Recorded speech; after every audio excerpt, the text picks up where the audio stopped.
제 큰딸이 어릴 때 굉장히 큰 사탕을 하나 빨아먹고 있었는데 실수로 목에 넘어가다가 목에 걸렸어요. 통증이 굉장히 심한 것 같이 막 울고 그랬는데 따뜻한 물을 먹이고 어떻게 내려보내려고 애를 썼는데 오랜 시간이 걸렸습니다. 제가 그때 이런 얘기를 했어요. 선혜야, 너 다시는 사탕 먹지 말라. 큰 사탕 먹으면 위험하다. 그 얘기를 듣고 아이가 닭똥 같은 눈물을 뚝뚝 떨어뜨리면서 아니에요, 다음부터는 깨물어 먹을 거예요. 그 사탕에 대한 그 집념이 굉장히 강한 것을 느꼈어요. 아이들이 자기 거를 포기하지 못하는. 제가 유학 시절에 후배 집에 갔다가 잠깐 동안 아이들, 아주 어린 아이들 눈이 부모들 눈이 이제 걔들한테 집중 못할 때 큰 애가 과도 손잡이를 잡고 작은 애가 과도 칼날을 잡고 내 거야 하면서 칼 잡은 애가 쭉 빼갖고 손가락이 굉장히 많이 이제 다친 적이 있었는데 병원에 데려가서 이제 다행히 치료가 잘 됐는데 이 내 거야 하는 그 욕심, 이것이 누구에게나 있는 부분인 것 같아요.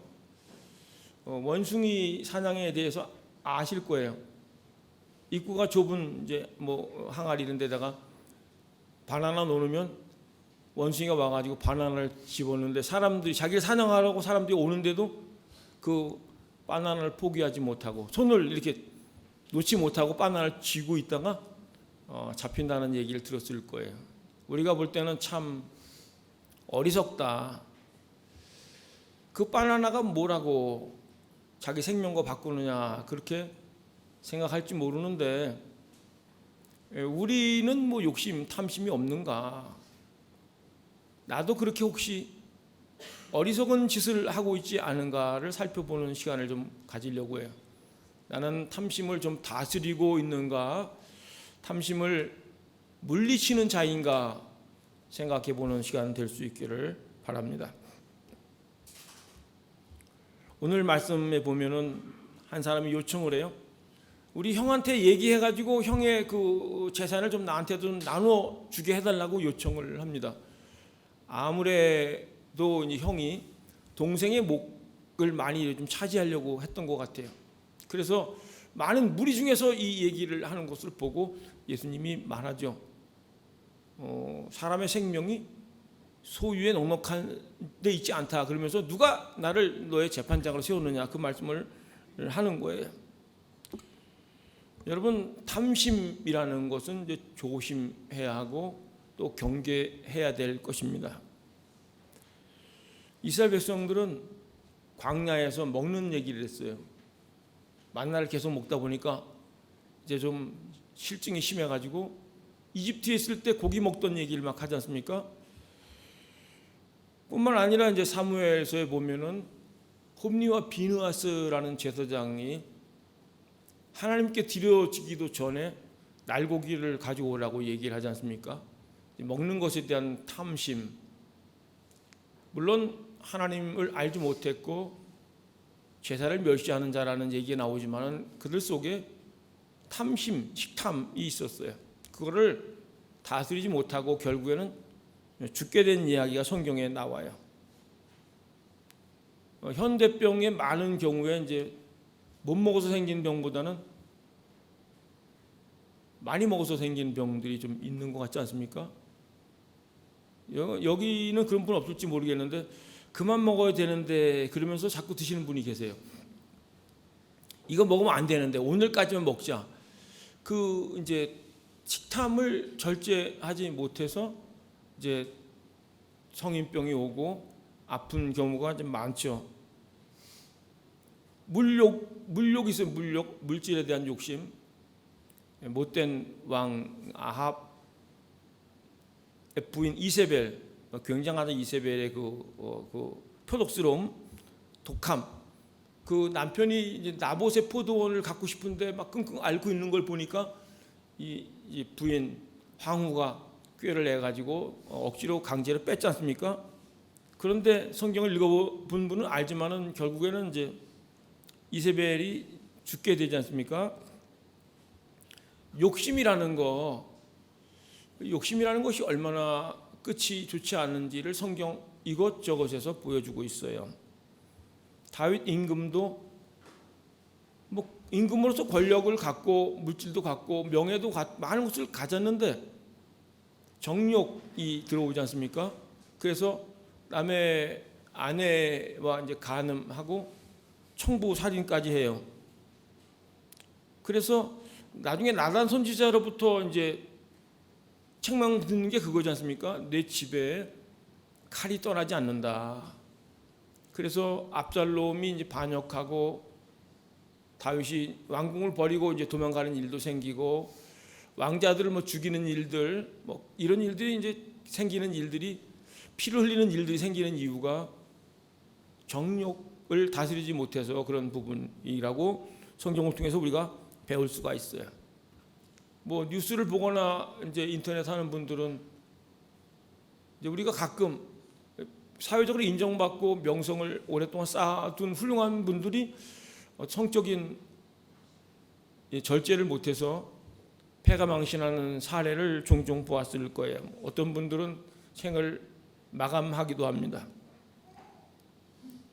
뭐 종류는 다르지만 어떤 분들은 이제 예뻐 보이려고 하는 욕심. 저는 잘 모르겠는데 그걸 이렇게 뭐 땡긴다면서 시술할 때 땡겨갖고 주름 펴고 막 그런다 그래요. 그 어떤 분이 나이에 비해서 좀 젊어 보인 것 같아가지고 자세히 봤더니 여기 목에 뭐 이렇게 좀 움푹 파인 게 있어갖고 봤더니 배꼽이 여기까지 하도 당기다가 보니까 배꼽이 올라왔다는.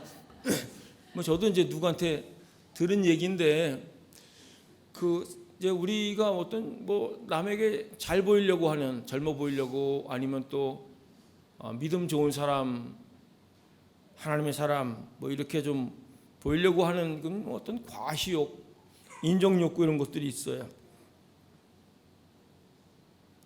그런데 이제 우리가 사실은 자기에게 욕심이 있는 것도 모르고 지날 때가 있어요.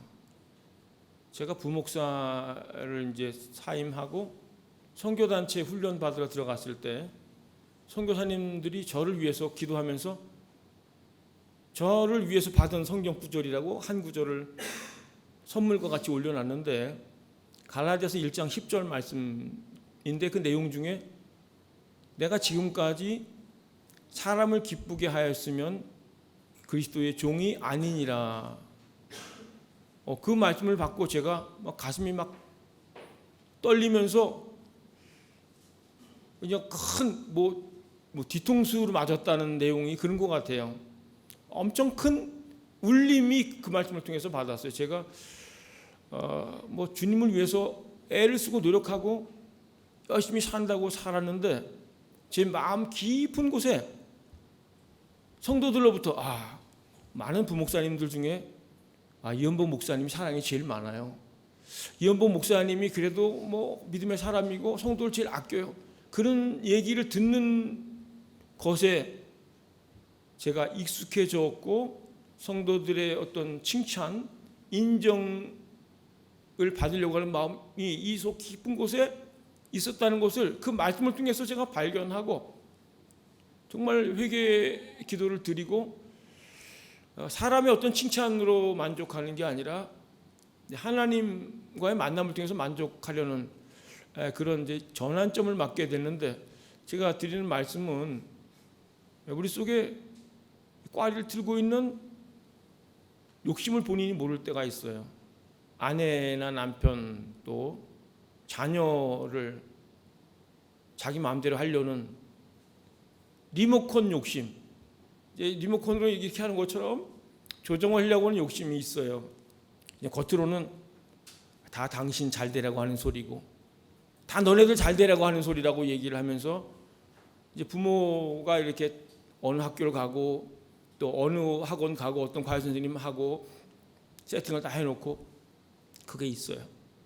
그게 아니라고 그러는데 자식을 위한다고 그러는데 이게 우리가 어떤 사랑과 욕심과 이게 백지장 이게 한 장 차이예요. 저도 우리 큰딸이 이제 서울대를 들어갔을 때 굉장히 감격하고 기뻐했는데, 얘가 그 스탠포드 대학원에 떨어졌을 때 누구한테 얘기를 안 했는데 제 마음속에 굉장히 기분이 나쁘더라고요. 하나님이 해주실 줄 알았거든요. 영어 점수나 뭐 GR이나 이런 게 준비 잘 되고, 얘 같은 애를 안 붙이면 어떻게 하나. 근데 그 기도 가운데 하나님이 알게 한 거는, 자녀를 통해서 사람들로부터 칭찬을 듣으려고 하는 그런 마음이 있었던 거예요. 이게 우리들 속에 뭐 직접적으로 표현할지 모르지만은 욕심이 있어요. 그것을 이제 발견하고 하나님 앞에서 우리가 어떻게 살지를 좀 점검하는 시간 갖기를 축복합니다. 아이들도 마찬가지, 자녀들도 욕심이 있어요, 우리가. 근데 그것을 어떻게 내가 조정하고 물리치고 사는가, 그게 중요한데, 탐심은 이제 무리수를 두게 돼 있어요.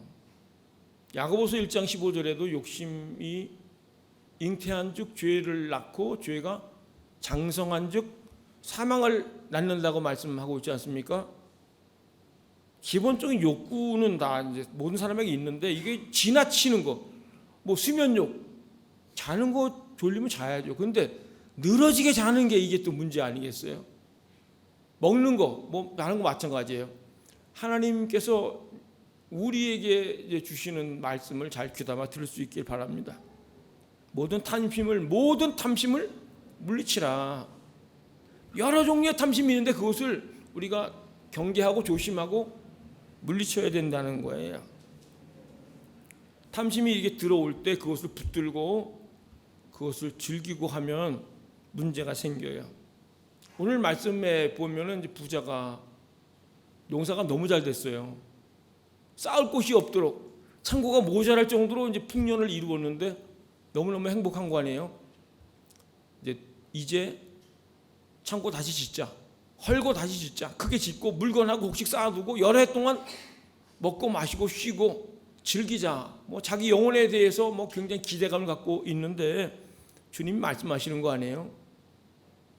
오늘 밤에, 어리석은 자야, 오늘 밤에 내 영혼을 도로 찾는다. 그러면 이 준비한 것이 누구께 되겠느냐, 이렇게 말씀하고 있지 않습니까? 여러분, 그 욕심, 탐심, 이거는 거짓 행복인 것을 알아야 돼요.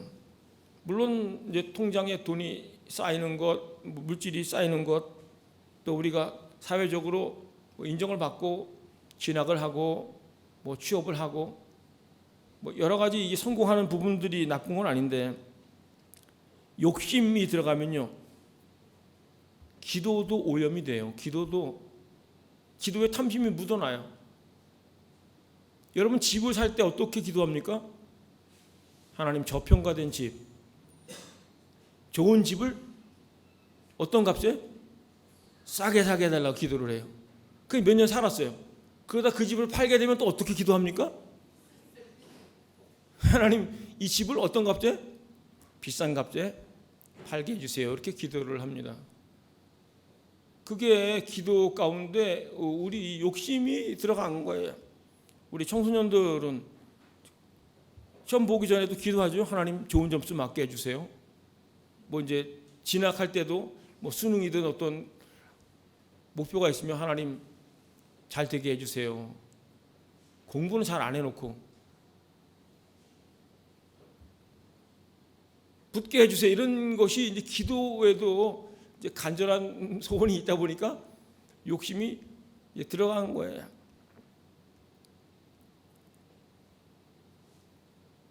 어떤 분들은 이제 뭐 이렇게 돈을 이제 쪼개가지고 이제 예금, 주식, 뭐 땅, 뭐 이렇게 이제 분산해갖고 안전하게 지키려고 하는 분도 있을 텐데, 이제 물질이 많아지고 물리적으로 좋아지는 분이 이제 이게 진정한 행복인가를 생각을 하셔야 돼요.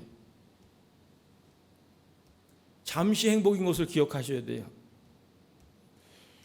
오늘 말씀에 보면은 농사를 너무 잘 지어가지고 풍성한데 이 주인은 그 어떤 그 성취감과 만족감, 미래에 대한 기대, 내 영혼아 쉬고 먹고 마시고 즐거워하자. 이제 그걸 보면은 분명히 너무 행복했던 거예요. 그런데 주님이 말씀을 하지 않습니까?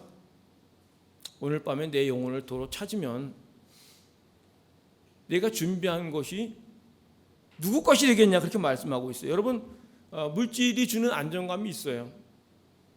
여러분, 잔고가 많으면 많을수록 좀 안정감이 있지 않습니까? 저도 한때는 그랬어요. 지갑에 얼마 이상 갖고 다녀야 되고, 이 카드 안에, 이 통장 안에 얼마가 있어야지 그 안정감 누린 적이 있었는데, 제 카드, 제 통장을 제 아내에게 어느 날 이제 넘겨주는 날 하늘이 노랗게 되는 걸 경험했었어요. 제가 막 썼거든요. 제 급여 뭘 다 쓰다가 우리 아내가 제 어머니한테 이제 고자질하는 바람에 이걸 다 반납해라. 반납하는 순간 너무너무 힘들더라고요. 여러분, 우리가 안 그런 것 같지만은 물질에 많이 기대고 사는 부분이 있어요. 물질이 주는 행복과 기쁨이 있어요. 그런데 그것이 진정한 만족이냐, 이거를 생각해 보자는 거예요. 이제 학생들이 뭐 진학을 하고 또 취업을 하고 결혼하고 뭐 이런 여러 가지들이 있는데, 그것이 이제 주님 말씀하는 길을 어리석은 자야, 그렇게 말하고 있어요. 세상 것에 만족하고 흡족해하면서 미래를 계획하는 것을 두고 주님이 어리석은 자야 말하면서, 오늘 밤에 너 영혼을 취하면, 오늘 밤 너 죽으면 내가 준비한 이 모든 것 누구 것이 되겠냐, 그렇게 반문하는 거예요. 여기서 우리가 얻을 수 있는 교훈은 하나님이 허락하는 시간까지 내 거예요. 사실 다 하나님이 거지만 하나님이 건강 허락해주고 하나님이 시간을 허락하는 순간까지 우리가 누릴 수 있는 거지. 부모나 자녀 사랑하는 것도 마찬가지, 물질을 누리는 것도 마찬가지. 하나님이 너 오늘 데려간다 그러면요, 스탑에 스탑. 내가 뭐 미래에 대해서 어떻게 아름답게 이렇게 뭐 청사진을 준비한다 하더라도 그것은 이제 끝이라는 것이에요. 생명이 소유의 넉넉함에 있지 않다, 그렇게 말하고 있어요. 여러분, 이제 탐심은 중요한 것을 놓치게 만들어요. 그래서 어리석다고 말하는 거예요.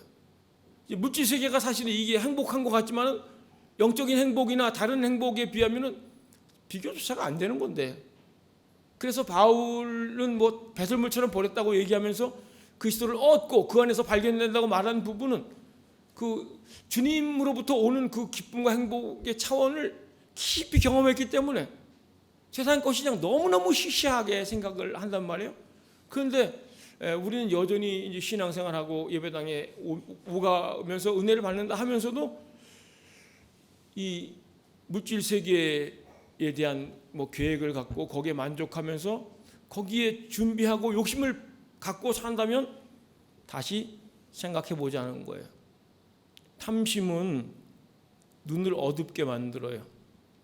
그래서 이 오늘 말씀에 보면은 내가라는 말이 이제 6번 나오거든요. 내가 곡식을 쌓아둘 곳이 없으니 어찌할까? 내가 이렇게 하리라.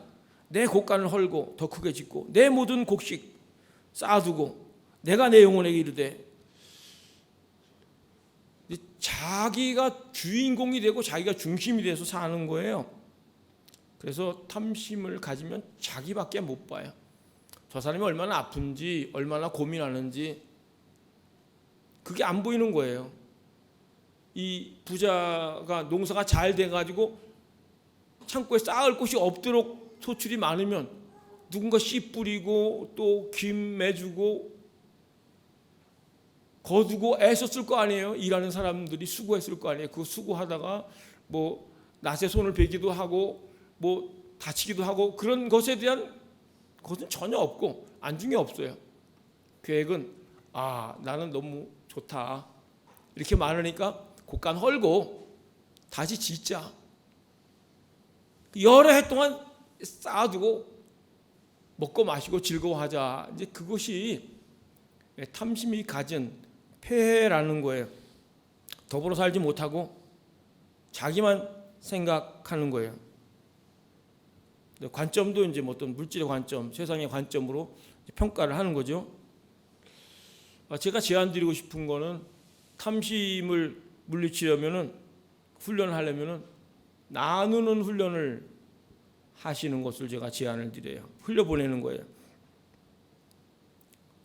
제가 이제 한국에 있을 때는 자동차 또 뭐 제 주머니에 봉투, 빈 봉투 넣고 다니고 5만 원짜리 몇 개씩 꼭 갖고 다녔어요. 하나님이 만나게 하는 분, 어려운 분들 이렇게 흘려보내려고 선교사님이든 뭐 후배든 뭐 좋아했는데 제 어머니 아버지가 이제 보여주신 부분이 그거였거든요. 보부상, 보따리 장사하는 분들 시골에 오면 행랑채 재워주고 앞에 밥 차려주고 뭐 이런 것도 어렸을 때 보고 자랐는데 뭐 저도 하나님이 그런 은혜를 주신 것 같아요. 그래서 이렇게 흘려보내는 부분. 저는 이제 인생의 상한선을 그어놓은 게 있어요. 집은 어느 정도 크기, 자동차는 어느 정도 몇 cc, 돈은 얼마까지 내가 쓰고 외식도 얼마까지. 나머지는 그건 흘려보내는 거예요. 뭐 선교를 위해서, 하나님 위해서, 어려운 사람을 위해서. 여러분도 그렇게 인생의 어떤 물질에 대한 상한선을 이렇게 그려놓으시면 좋을 것 같아요. 나머지는 하나님의 영광을 위해서, 사람을 살리는 어떤 다른 걸 위해서 내게 복을 주셨다 생각하시면서 흘려보낼 때 이제 건강한 삶을 살게 되는데 또 다른 맛이 있어요.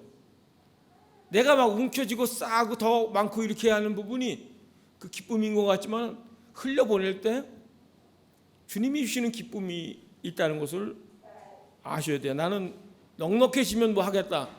그게 아니고요. 지금 있는 수준에서 학생들도 지금 있는 것 중에서 2개 중에 1개를 나눌 수 있고 이거 안 하면요. 평생을 못할 수가 있어요. 오늘 읽은 말씀 이제 뒷구절 보면 하나님이 먹이신다. 까마귀도 먹이신다. 오늘 있다가 내일 아궁이에 던져지는 들풀도 하나님이 입히신다 그렇게 말하고 있어요. 우리가 왜 자꾸 모으려고 하고 막 탐심을 갖냐 하면은 하나님이 먹이신다. 하나님이 입히신다. 이 책임 그 믿음이 없어서 그래요. 제 둘째 딸이 이제 작년 7월에 미국에 갔는데 굉장히 어렵게 살아요. 이제 알바를 해가지고 집세 내고 먹고 하면 딱 맞는 거예요. 어떤 일이 있어갖고 연락이 됐는데 너무 딱해가지고 한번 이렇게 송금을 해준 적이 있어요. 그런데 안 될 것 같더라고요. 그래서 야 나는 내 아버지 하나님께 구할 테니까 너는 너네 하나님 아버지한테 구해라. 각자 아버지한테 찾고 필요한 거 달라고 그러자. 그랬는데 한 2, 3주인가 있다가 소식을 들었는데 급여가 엄청 올랐어요. 그래서 제가 송금해 준 거 뭐 그 액수의 한 4배, 5배 다달이 이렇게 들어올 수 있게끔 급여가 올라가지고 야 육신의 아버지보다 하나님 아버지가 훨씬 낫지 뭐 그런 얘기를 한 적이 있었어요. 그리고 둘째 딸을 미국에 보낼 때 기도를 많이 했어요. 어디를 보내야 됩니까 하나님. 그럴 때 이제 미시간이라는 단어가 떠올랐고 그래서 거기 정착해서 살면서 알게 된 거는 우리 딸이 가려고 하는 대학원 학과가 이제 미국에서 랭킹 뭐 3위 정도 된다 그래요. 뭐 정확한 거는 제가 확인 안 해봤지만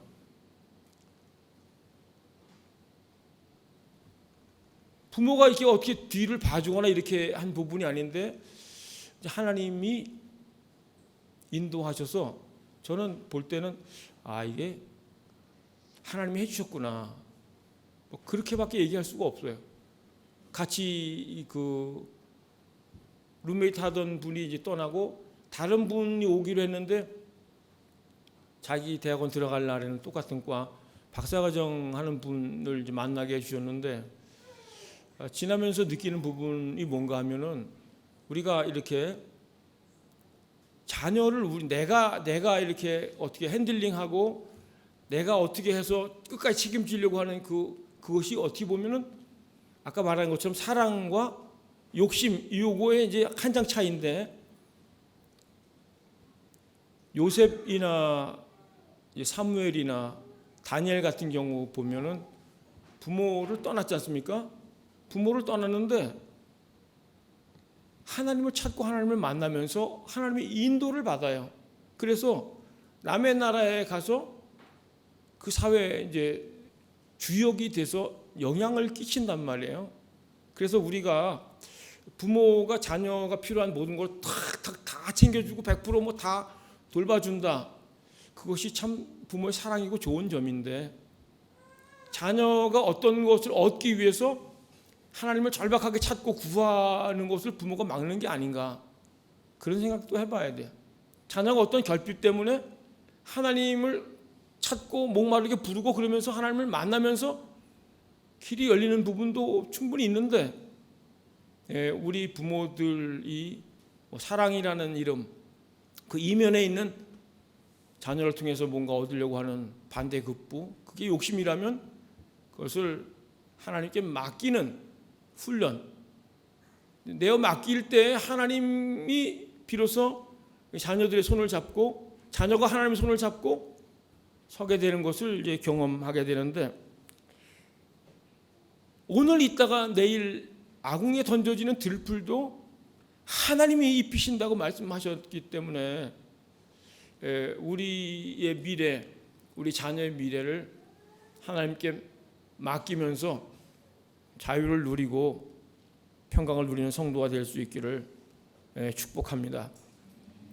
이제 어리석은 부자는 이제 하나님이 생명의 주인인 것도 몰랐고 하나님이 먹이시고 입히시는 것도 몰랐어요. 잠언 11장 24절 말씀에 보면은 같이 읽겠습니다. 흩어 구제하여도 더욱 부하게 되는 일이 있나니 과도히 아껴도 가난하게 될 뿐이니라. 구제하는데 부하게 되는 일이 있다는 거예요. 내 주머니에 돈이 나가는데 어떻게 부하게 됩니까? 이거는 하나님이 해주시는 거예요. 여러분, 물질을 흘려보내는데 오히려 부하게 되는 일이 있다고 말하고 있어요. 과도히 아껴도 가난하게 될 뿐이라고 말하고 있어요. 이게 역설이죠. 여러분, 주도권을 이제 하나님이 가지고 계시고 부와 귀, 재물 얻을 능력, 이것이 하나님께 있는 것을 기억하면서 말씀을 준행하는 성도 될 수 있기를 축복합니다. 우리가 책임지려고 하고 내가 안정감을 갖기는 법, 이런 수준이 될 때까지는, 그때까지는 계속 힘든 거예요. 공부도 그렇고 돈벌이도 그렇고, 그런데 주께 맡기면서 사는 거예요.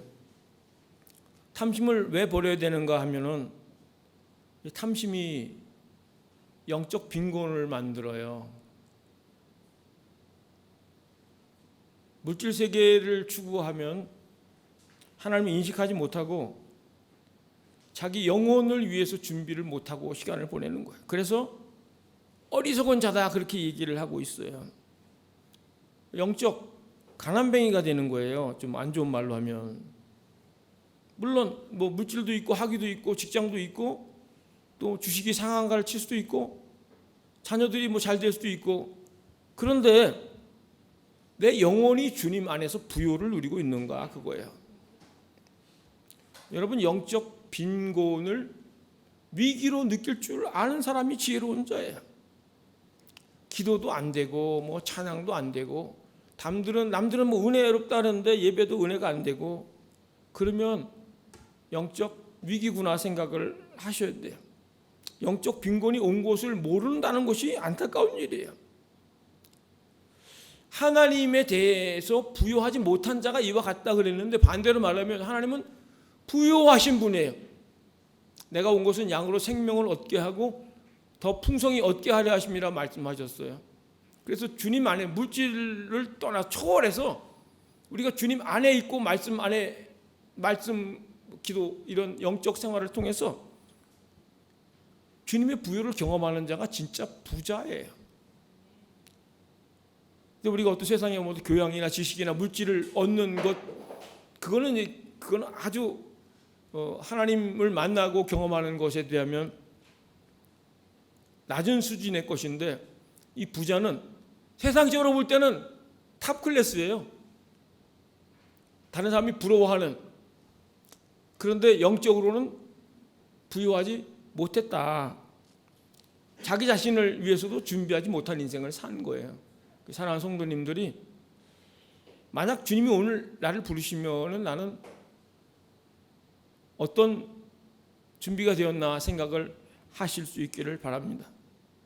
자기 자신과 이렇게 좀 직면을 하셔야 돼요. 영적 현 주소가 어떻게 됐는지. 척하는 신앙, 뭐 하나님을 만난 척, 믿음 좋은 척, 이런 거 하나님 앞에서는 안 통하는 거예요. 사람 앞에서는 통할지 몰라요. 그런데 하나님 앞에서, 하나님, 저는 가난한 자입니다. 믿음도 없습니다. 은혜도 안 되고 지금 형태에 이렇습니다. 고백하면서 주님의 은혜를 간구할 수 있기를 축복합니다. 뭐 교회를 안 다녔으면 몰라요. 말씀을 안 접하고 예배를 안 드렸으면 모르는데 그냥 예배당에 그냥 문지방을 밟는 자로 만족하는 게 아니고, 오늘 예배 드렸어, 그게 아니라 주님이 우리를 부욕해 하기 원하시고 권능을 주시기 원하고 풍성함을 주기를 원하시는 그것을 우리가 누리고 있는가, 아니면 세상 것에 이렇게 목말라 하고 있는가를 점검하자는 거예요. 우리 자신의 영혼을 살찌우는, 강건하게 하는 성도 될 수 있기를 주의 이름으로 축복합니다. 주님이 우리의 주인이고 우리 생명의 주인이고 모든 것을 총괄하시는 분인 것을 기억하면서 또 나누는 연습, 맡기는 연습 할 수 있기를 축복합니다. 물질을 사랑한, 돈을 사랑하는 것이 일만 악의 뿌리라 그랬어요. 자족하는 신앙이 유익하다고 말씀을 하고 있어요. 주께 맡기면서 주님이 감동을 주시면 흘려보낼 수도 있고, 또 내가 뭐 안타깝지만은 손을 끊고 경계선을 갖고 하나님께 맡겨드리면서 오히려 주님을 만나고 주님을 경험하는 그 풍성함과 부요를 누리고 간증을 나누는 복된 성도가 될 수 있기를 축복합니다. 우리 다 같이 아까 찬양했던 내가 주인 삼은 모든 건 내려놓고 가사를 생각하면서 함께 찬양하겠습니다.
우리 속에 깊이 자리 잡고 있는 탐심을 경계하고 조심하며 아버지께 맡기며 자유를 누리는 자 될 수 있도록 이끌어 주옵소서. 부요하신 하나님을 우리 삶 가운데 경험하며 풍성하신 주님으로 인하여 찬양과 감사를 드리는 복된 인생이 다 되게 역사해 주옵소서. 우리 눈을 밝히셔서 하나님의 기이한 것들을 보게 하시고 하나님의 계획에 동참하며 주님과 동행하는 승리의 삶을 살 수 있도록 이끌어 주옵소서. 이제는 교회의 머리가 되신 예수 그리스도의 크신 은혜와 하나님 아버지의 끝없는 사랑하심과 성령의 내주 교통하심, 치유, 회복, 승리케 하는 역사가 몸을 들이고 시간을 들이고 물질을 들이고 예배한 사랑하는 성도들, 속해 있는 가정과 일터 미래 위에 참석지 못한 믿음의 식구들, 인생 위에 함께 하옵기를 간절히 축원하옵나이다.